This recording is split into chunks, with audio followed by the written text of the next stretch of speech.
This is the Daily Wrestling News for January 12th, 2021.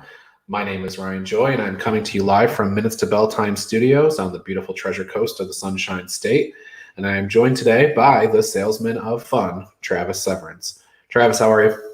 I'm great. Good morning to everybody. It's great Sell to be any here. fun lately? Oh, a lot of fun. We're actually up 40% this January, so there's been a lot of fun going out the door. So yes, absolutely. Great. Okay, so we have a lot of stuff on the docket for today. We start our show with the ridiculously random non-wrestling audience needs to know you better question of the day, followed by news. We've got Monday Night Raw to do a stop by.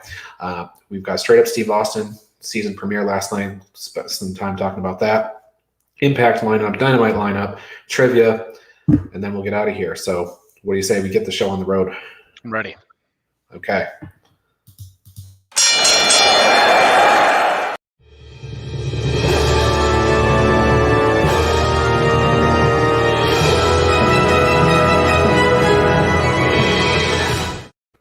We're diving right into the news. First thing, I'm going to put the random question mid-show.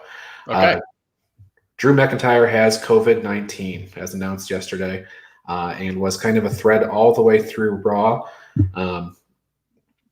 What do you think, Travis? Did they feature him well, given the news? So I thought his warning to everybody that they can get COVID if they don't do all these things that he must not have done was fine, but a little bit, that's baby wet with the bathwater thing. That said, I felt that his promo on Goldberg was one of the stronger parts of a fairly slapdash Raw, and it really, I probably don't give Drew as much credit as you do in general as far as what he has brought to that show and to WWE. I'm probably still a bit of a Drew tire kicker, and it became very apparent to me that he's kind of the foundation of that show now in a way that's different than how I used to get annoyed with Seth Rollins being sort of in that role. Mm-hmm. And man, what a difference the show was with him kind of on the sideline with what, I don't know, they had a Slate Corey background for him. It wasn't the most I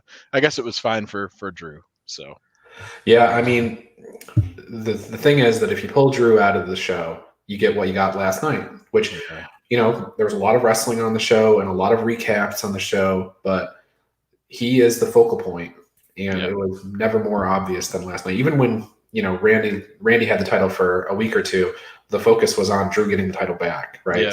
Yeah. Yeah, I mean, he did his public service announcement to say, wear your mask or whatever, and then they shot him at home with his acceptance of Goldberg's challenge. I thought, like you mentioned, it was probably the best thing on the show last night. So, great. I guess wear your mask. Wear your mask, guys. Social distance. Let's take it seriously. I don't know. I saw a stat in Forbes the other day. 1 in 500 New Yorkers have died of COVID now. That's a pretty crazy stat. And so the other thing is there's a lot of wrestling coming up. You've got the Royal Rumble is at the end of the month. That's a big multi-person match. So we'll see. I think they're probably going to get really secure and safe, try to lock things down over the next couple of weeks so that they don't put that show in jeopardy. Well, it's a multi-person match or multi-person show, and it's what we talked about with the situation, like coming off a Survivor Series, they ran into, another batch of cases, and you've got mixed content wrestlers, so they're not inside of the bubble.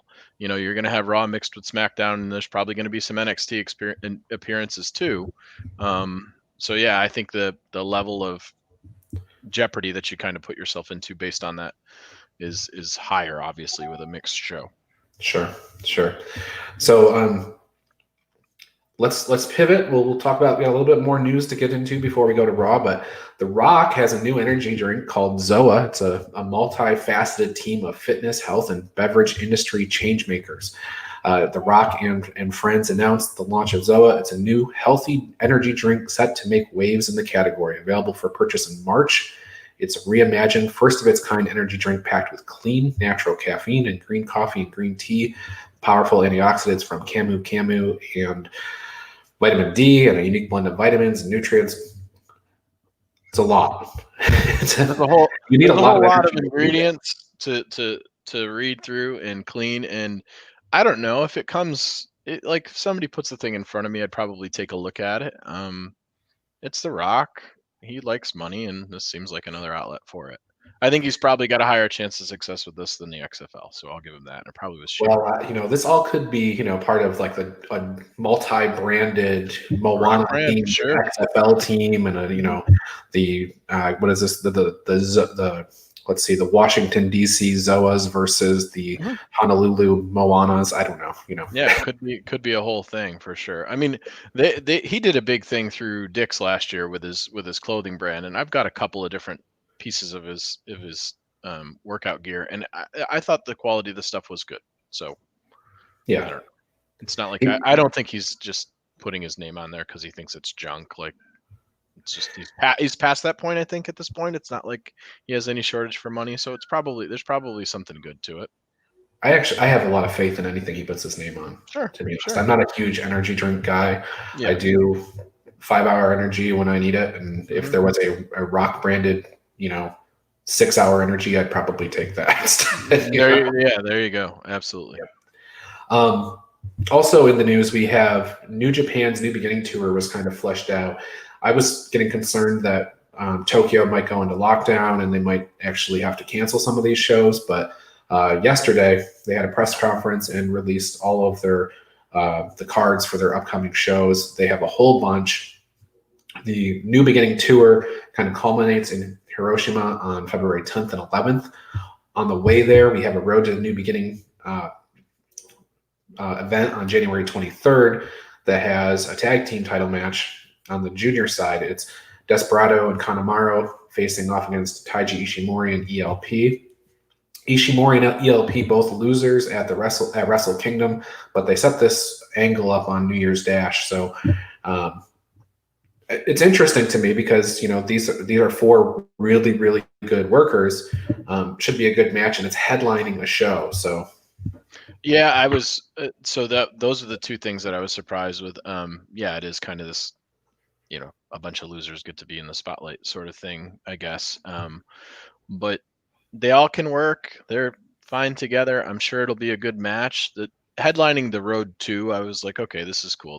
They're actually putting a spotlight on the junior stuff because there are definitely times that when outside of like when they're running the tournaments or whatever, the juniors they are very much treated like juniors. I mean, Yep. we saw that a little bit, I guess, with the Intercontinental Belt last night, not being announced that match, but yeah, the juniors it's for real juniors in New Japan. So yeah, I don't know. I'm interested in seeing some of the stuff they decided to put together for this. Like, yeah, it was looking a little further down the card. You see where they've kind of done that a little bit more too. So I like the junior tag titles. I think that New Japan's really faithful to weight classes. Mhm. And the fact that they have these junior tags, it's something that they didn't do in WWE when they established the cruiserweight division. And I think that would have gave a lot more depth and importance to what was going on because they constantly put these cruiserweights in WWE in tag matches, but that doesn't mean anything. Yeah, I mean, in 205 was kind of like it got to be a meme at one point, right? Like that's not how, and it is. What's interesting, being a newer New Japan viewer over the last couple of years, it is a big deal when somebody decides they're going to push themselves out of the junior weight thing. They talk about putting weight on and different stuff like that, and it's interesting to see it because whether the scales say that they've moved themselves into heavyweight or not, you can see a different physical presentation. Like we're looking at Will Ospreay in that match at Wrestle Kingdom versus 2 years ago when I was first exposed to him and saw him, he was more thin and wasn't quite as muscly or as big as he is now. So it's a real thing, and I do appreciate that, and I think it gives them a chance to spotlight those wrestlers, and you don't have to tell this David versus Goliath story constantly. It's nice. The other thing is when you were to look at Lucha Libre, whether it's AAA or CMLL, a lot of times a lot of multi-person matches there, and so that style, the cruiserweight, junior heavyweight style, kind of lends itself well to tag matches. It's exciting. You got four people running around like crazy, especially if it's tornado style. So it's exciting. Yep. The New Beginning tour in Nagoya makes a stop on January 30th. You've got three bigger matches there. It's headlined by Shingo Takagi versus Hiroshi Tanahashi in a never openweight championship match. Of course, both Shingo and Tanahashi won at Wrestle Kingdom, and then they set this angle up again on New Year's Dash, as they typically do for the New Beginning Tour. So, this is Shingo on the rise and Tanahashi, trying to reclaim, his legacy. Yeah, it was. I guess given the way that the story had played out for Okan and building Okan a little bit, having Tanahashi win against Okan, putting him immediately into a title position, maybe they just didn't really have anybody that made a lot of sense with Shingo. They wanted to kind of keep some of the momentum off the Wrestle Kingdom wins. And this is an example of the opposite of what we talked about in the previous match. These are both winners, and the, both of them with good matches. So yeah, this will be interesting. I don't know. I don't see Tanahashi taking this off of Shingo. Tanahashi to me doesn't never open, and maybe it's because the first never open that I saw was Ishii. Like this idea of never open to me is like the bull in China shop wrestler, and Tanahashi's always been more the the Hulk Hogan, very clean and nice guy, and this is more of the strong style beater title to me, at least. Maybe they'll flip it over to him, but I don't know. I think Shingo keeps it. I think the most compelling thing that they do with this belt is when they have a junior face a heavy. Because they don't typically do that, but that's the concept of this division. And because New Japan has definite juniors and definite heavies, it makes this championship interesting because you have back and forth. In this situation, you have two heavies. MLW has an open weight championship. Hammerstone's had that for the entire existence of the belt. Yeah, and it's his FTW belt, basically. Impact has the X division, which is supposed to be the same thing, no limits. But this one, Impact has the X division, but they don't have a junior division. So it's like it doesn't really make a ton of sense, like as much as this one does. No.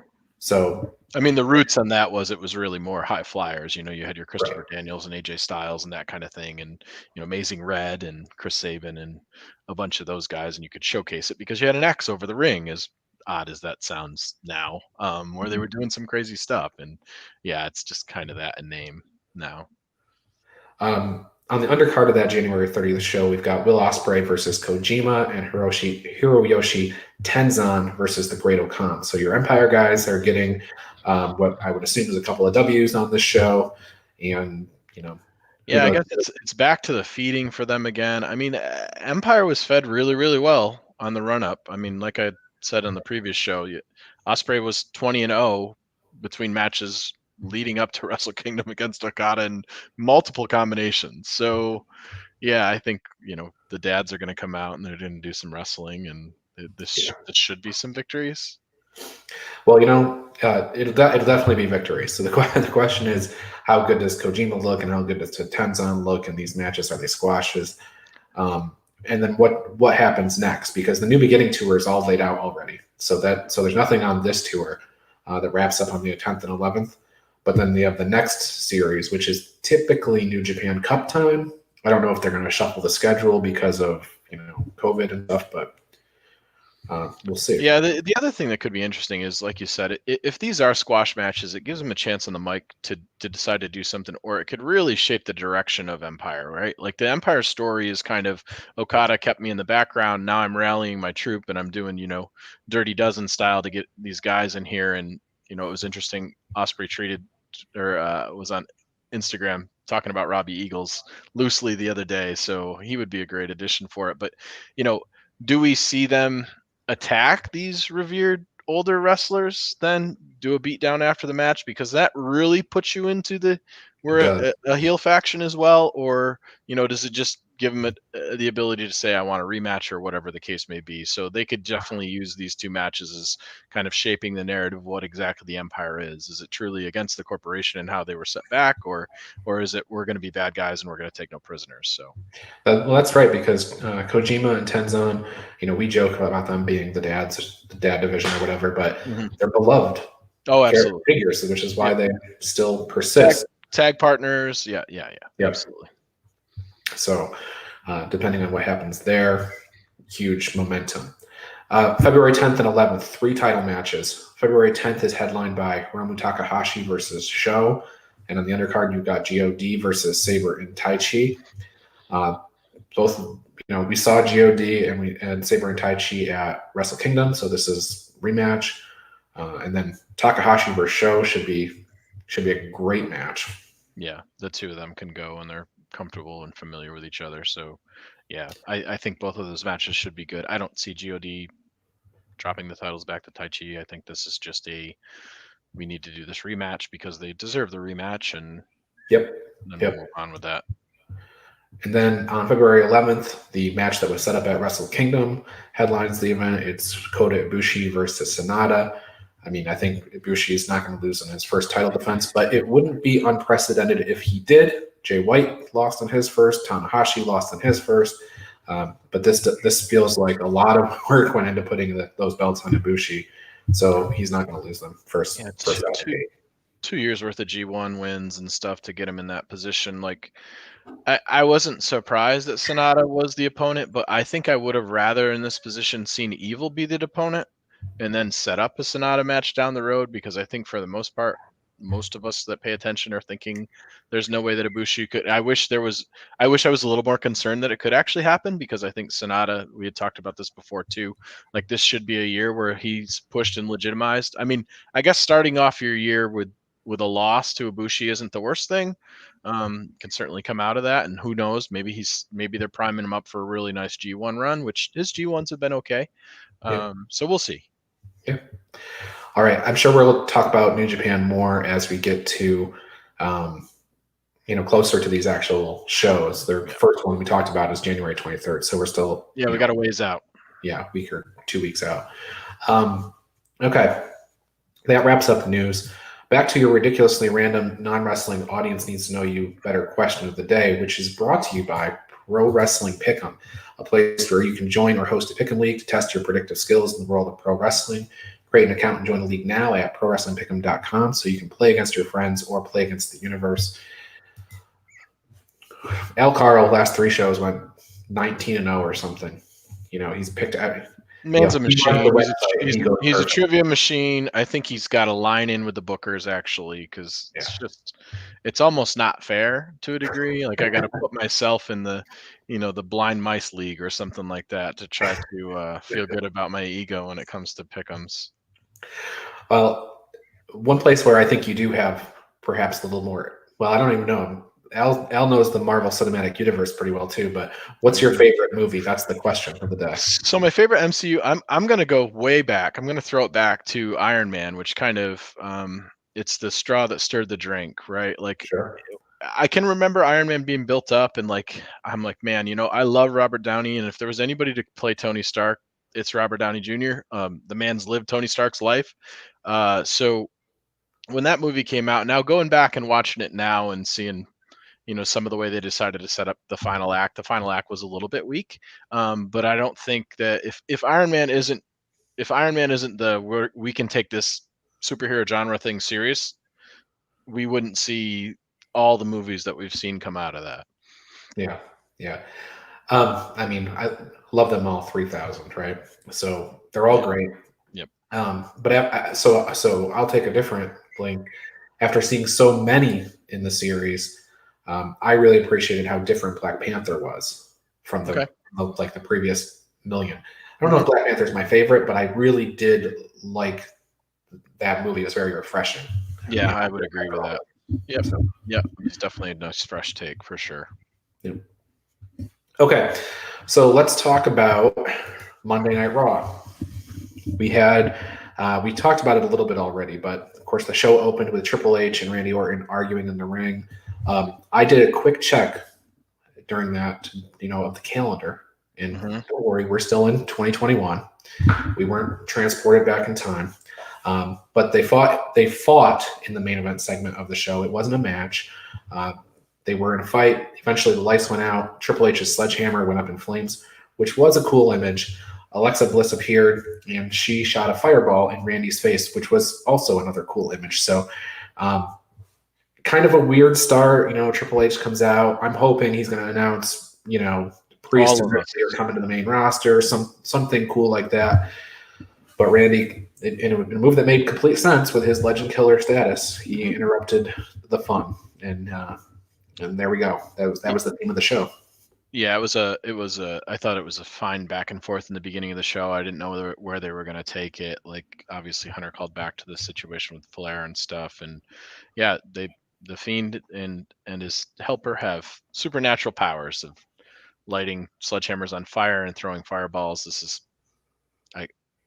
predictable, I guess, in a way, because he vanishes under the ring and does all kinds of different stuff. So yeah, I didn't have an issue with the end or the beginning of the show at all. You know what? I'm thinking after getting shot in the face with a fireball, Randy Orton might have been regretting not setting Alexa Bliss on fire. Yeah, he should have. Right, exactly. This is, and that maybe, who knows, maybe Monday we will find out how he shouldn't have been so, nice to her when he didn't light her on fire. So your call. My next question So is, Randy's takeaway is light anybody on fire you can. my next question is, where was Randy Orton during the Ric Flair segment? Because if Ric Flair ever needed an RKO, it was during this segment where he turned on his daughter Charlotte, and Lacey Evans and Flair apparently made off for the hotel afterwards. So is this a thing? Like, I had saw that Lacey Evans was going to get a push, and like I had felt like they were giving her a push sort of halfway last year-ish. And okay, so is Flair, like, are we going to have a Lacey Evans, Charlotte Flair fight over my dad saga? Are we going to see this long term? Lacey Evans usually always, it seems like she gets Q1 every year, right? Like, Yep. 2 years ago, it was kind of like her debut. She was, was coming in. She had a big feud with Becky Lynch. And then last year, she was in this feud with Bayley as a face. And I thought they had some momentum with her. She had a very likable backstory with the whole Marine business and stuff like that. They quickly turned her again. And now Charlotte is usually a heel, so it's kind of weird. I don't know what's happening here with Lacey Evans. Hard to understand how I should feel about Charlotte and Lacey Evans, and I mean, good for Rick. Yeah, I suppose. Yeah, way to go, Rick. He's living his best life, I suppose. Please don't get COVID. Jeff Hardy had 2 matches on Raw. He defeated Jackson Riker, defeated him in 47 seconds. I believe that was the most Jackson Riker we've seen match-wise on one of the main shows. Mm-hmm. And then Hardy defeated Elias in 3 minutes and 48 seconds. He won clean with a twist of fate and a swanton. So there's your Jeff Hardy for the week. Mm-hmm. Double. We got a double shot of Jeff Hardy. In another double shot following that, Sheamus and Keith Lee, they faced Miz and Morrison. They won after Sheamus tagged himself in. He had a brogue kick, got the pin, big hugs. We go to commercial. We come back, and Keith Lee and Sheamus are fighting each other. Eventually, Keith Lee used a spirit bomb to defeat Sheamus in 6 minutes, 53 seconds. Keith Lee has beaten Sheamus a bunch of times now, and they're hugging again. So I guess they're friends. They'd like to beat each other up. Yeah, that's just that's the storyline there. And apparently, based on the results, Keith Lee is the alpha in this pairing. Yeah. So, yeah. Quickly run through the rest of the stuff here. T-Bar used Eyes Wide Shut to get the pinfall victory over who'd he beat? Can't even remember. Was it Jeff Hardy? It wasn't Ricochet. No, it's horrible. I didn't write it down here. Anyway, T-Bar won.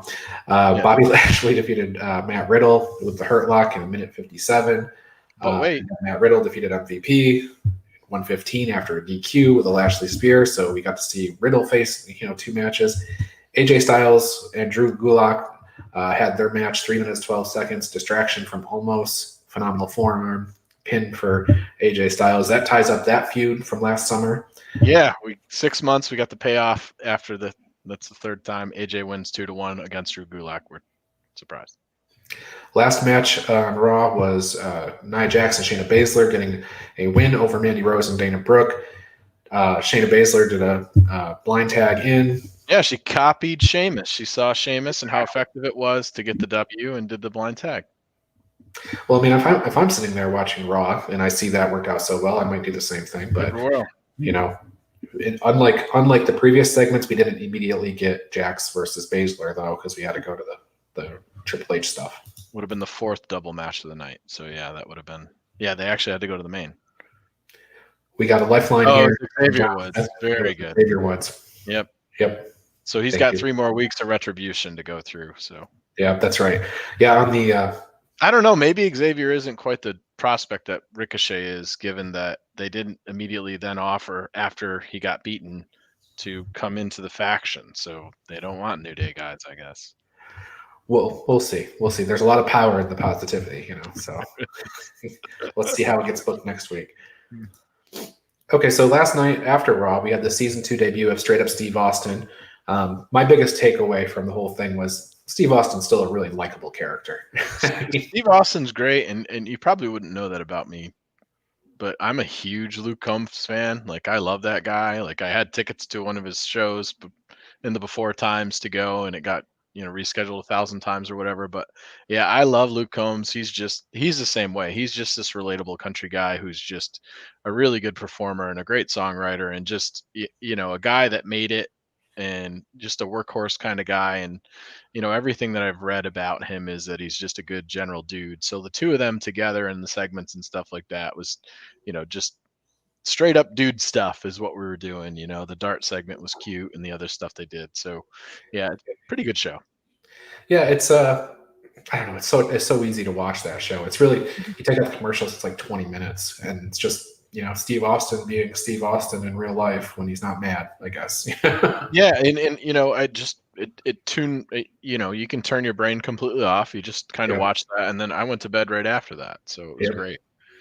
I don't think I've seen every episode of Straight Up Steve Austin, but of all the ones I've seen, I think Luke Combs appeared to be the biggest Steve Austin fan. Oh, by far. Yeah. I mean, I'm sure that was a treat. When he got that call, I'm sure it was a treat for him. Like, yeah, I haven't seen a ton of them either. I watched the Becky Lynch episode and a couple of the other ones, but maybe a segment or two. I didn't, I don't have it DVR'd or anything. Anyway, it's fun. If you got 20 minutes, go watch it. Yeah. You can see it on demand on usanetwork.com. So if you didn't DVR it, it's available. Okay, so we have some lineups for the next for tonight and tomorrow night.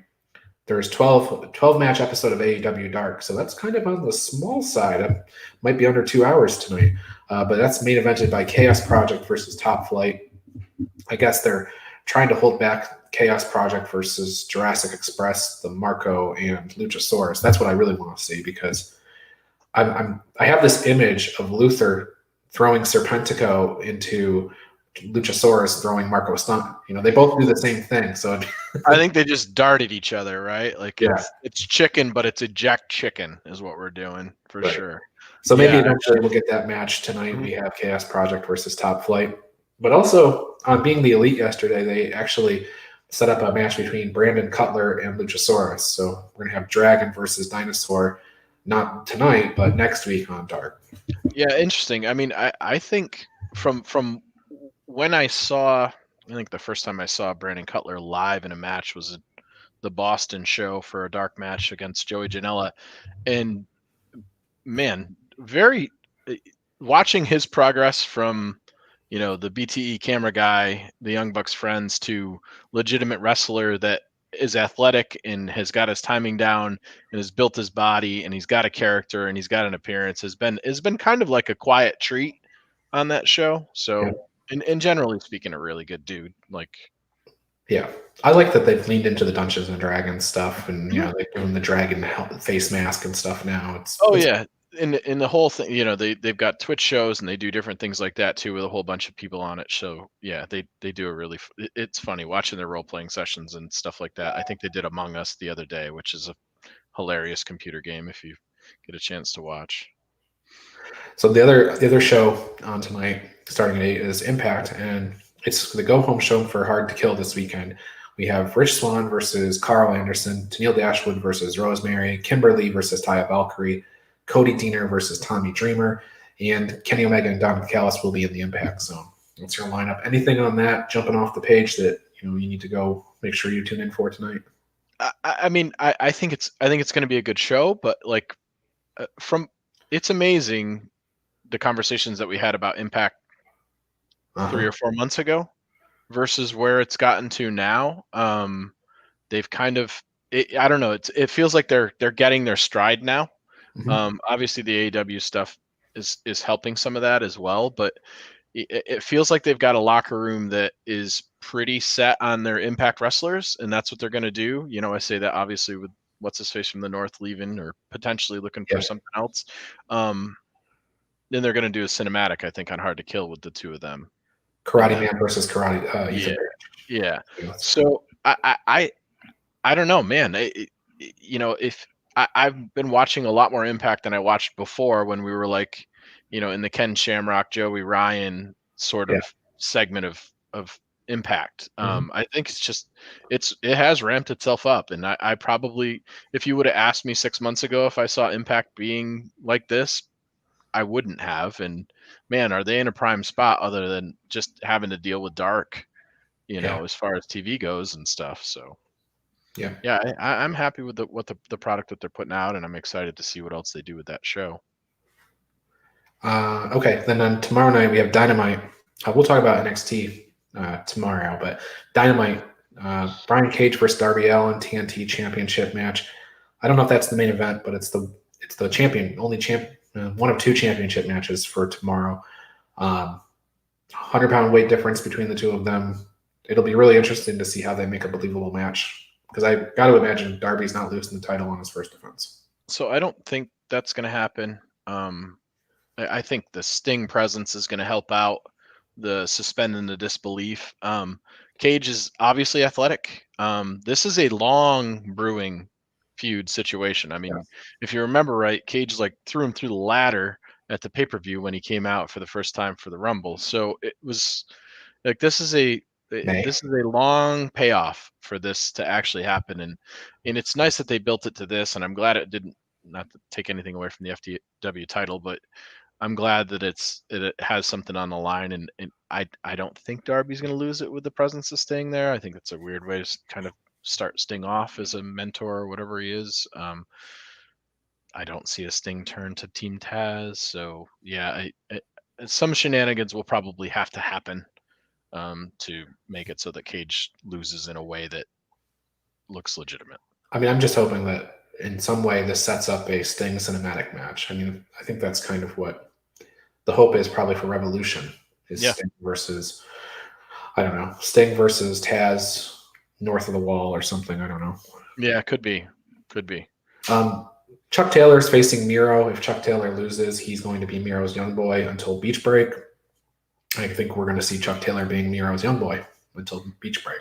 Which will be interesting. Yeah. Chuck's funny. Yeah. Women's division match Serena Deeb versus Tay Conti for the NWA World Women's Championship. That should be fun. I mean, Serena Deeb, she got her call out from Bailey on Broken Skull sessions. She's a great wrestler. Tay Conti is a developing wrestler, but very mature. So it should be fun. Yeah, it'll be interesting if this match upstages the championship match from the week before. Because then you really got to start looking around that women's locker room a little bit and go, oh, you know what? Tay Conti, the real deal. Anna Jay can wrestle. Serena Deeb, like, what's going on here? So hopefully the match is solid and it's good, and I think it will be. I like Serena's work, and I think Tay is very athletic. Right. Jurassic Express versus FTR. Now this is Jungle Boy and Marco Stunt versus FTR. I don't know if Marco's in there to take the pin or what the deal is, but the way they put the hype around it, it's almost like you can't bear to see Marco lose the match. But at the same time, FTR, I don't know if they've wrestled since Full Gear, so I would imagine they're getting a W. Yeah, I think they had maybe one match against SCU randomly in between then and now.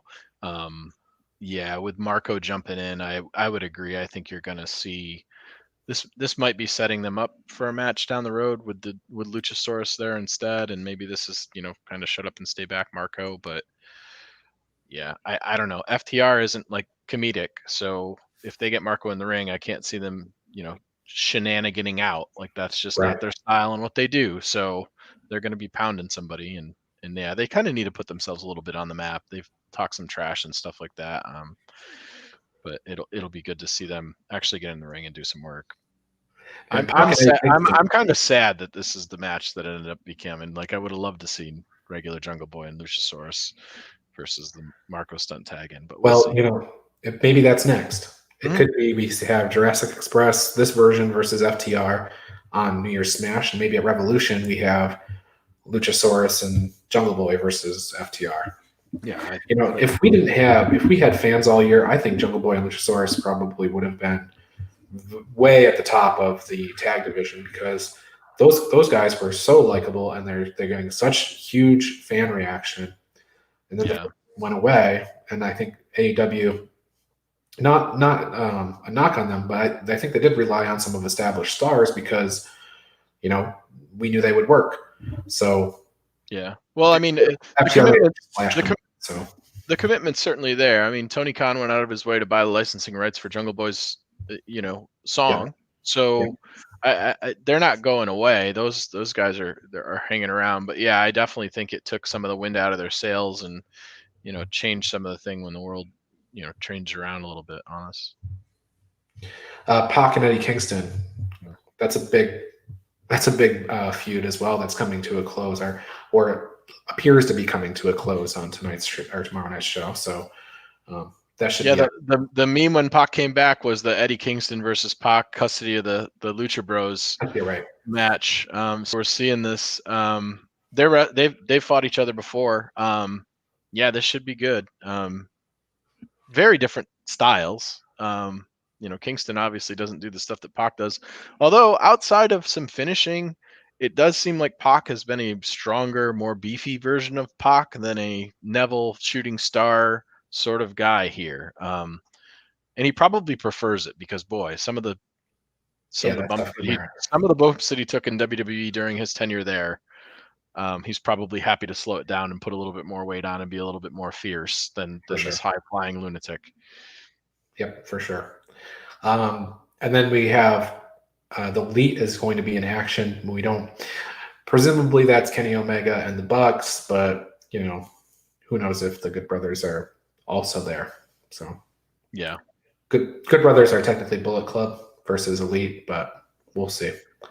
Yeah, I don't know who they're gonna like. This probably is gonna kick off the program. Like, I don't know if they just feed somebody. We see a Lee Johnson, Varsity Blondes, or we could see Nightmare Factory, that kind of thing, or something.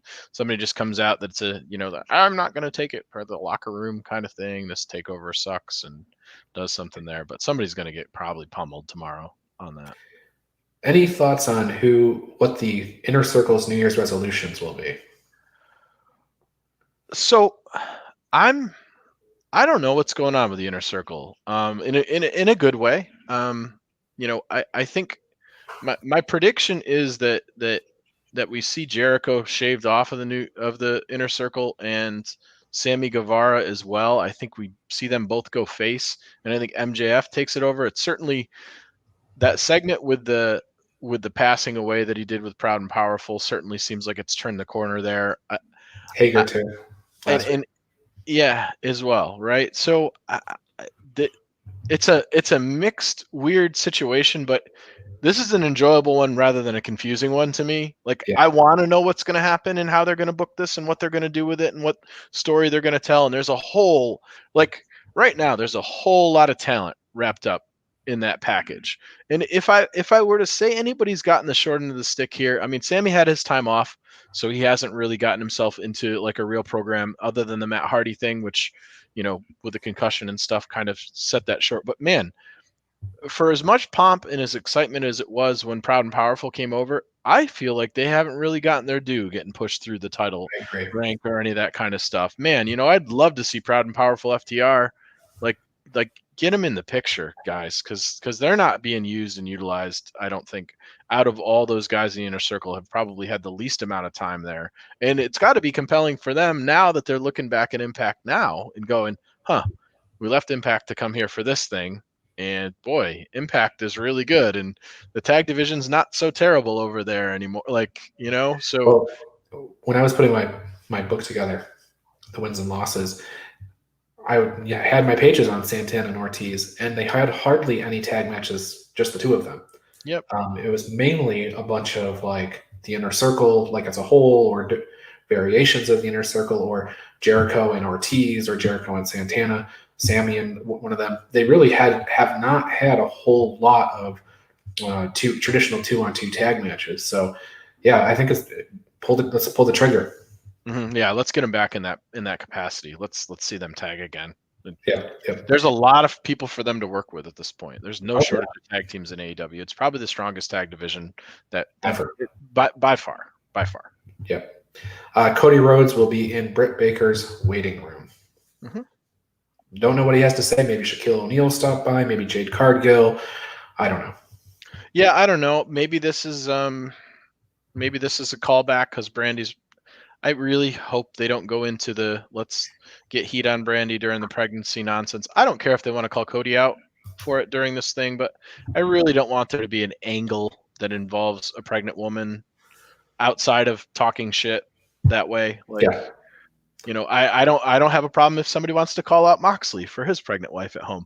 That's fine. Do whatever you want. Don't get them involved in the show in any kind of way or do any kind of weirdness that way, Yeah, and it'll be interesting because Cody, I think right now, he's kind of in between things. He had a little Team Taz thing. There's something going on with Sting. There's something going on with Shaquille O'Neal, but nothing kind of like definitively happening right now. So yeah, and last week was the Go Big Show kind of thing. Right. Calling back to that and stuff. All right, that'll do it for Dynamite. Only one thing left to do. It's trivia. My favorite. I'm going to go ahead and bring up the scoreboard, much to your delight. Al Carl, 5 for 5. John DeConnie, incredibly 10 for 10. Last month was doing very, very poorly, and then he kind of turned it on towards the end of the month, and now he's in his stride. So we'll see if that continues. John Smith just done one show. You have only done one show, but you definitely need to get a Goldberg or Asuka style victory today. It's impossible to compete with this Hall of Fame of marks that you have on your other shows. That's all I'm going to say. All right. Well, you're stretched out, I can tell. So ready to go. Let me put on my good luck scarf. Very good.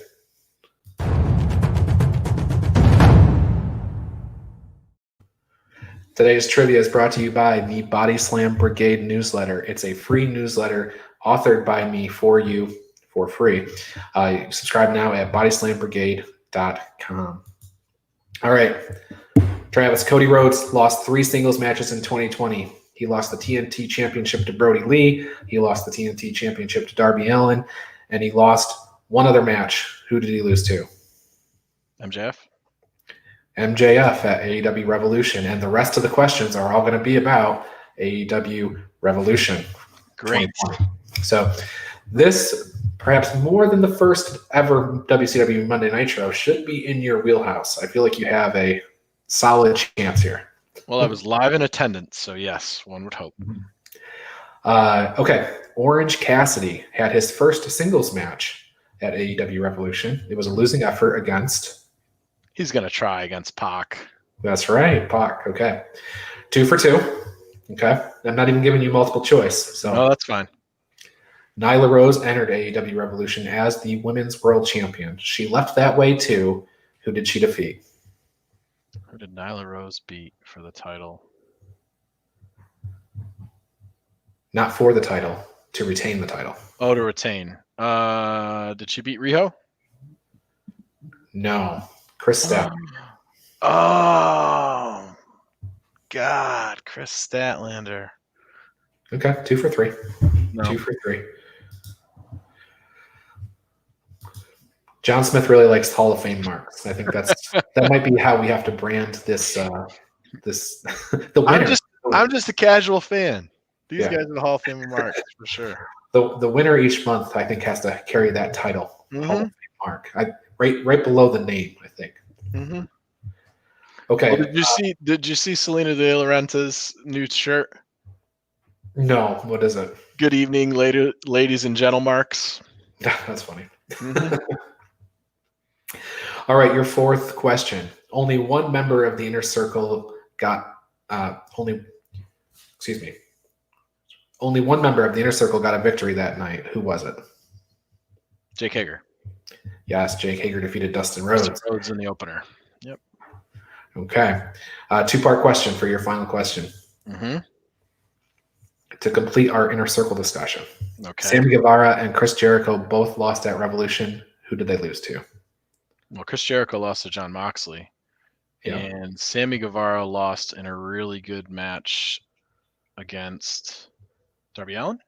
Darby Allin. Yes, it was a short match because they wrestled for so long before the bell rang. It was 10 minutes outside of the ring and like another 12 in the ring, or 6 outside and 7 inside. Yeah, it was and that was Sammy, I think, was coming into form, and Darby was coming into form then, and then obviously we're like at that point 2 weeks away or 3 weeks away from the world getting shut down. Yes. But yeah, man, trajectory changed really quick. Darby Allin comes to the ring, immediately shoots himself to the outside in a suicide dive. Before they ever start the match, Sammy Guevara does a 450 through a table. Yeah, it was the floor. It was absurd. That hot start. I don't think Sammy knew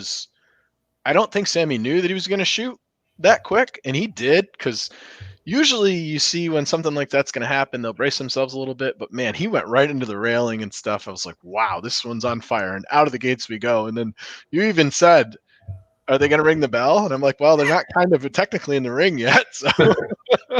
So I mean, Darby puts the suicida in tope suicida because he doesn't care. It's like reckless abandon, doesn't put his hands up. Like, he's like a jackass stunt double for those guys that like, okay, we're not going to go in live sharks. And they just like, okay, let's tag in Darby Allin. He'll do some insane stuff. Yeah. All right. Well, given the circumstances, you went 4 for 5. That gives you a Goldberg Asuka award. Congratulations. And that's our show. Join us tonight for the Essential Wrestling Podcast. We'll be making our picks for Hard to Kill. And then tomorrow, our show is going to return with Jeff Johnson as a special guest host. So that's it. Travis, any parting words? Nope. Enjoy your wrestling. There's a whole lot of it this week again. So have fun out there. Be safe. Enjoy the weather. Thanks, everybody. We'll see you tomorrow.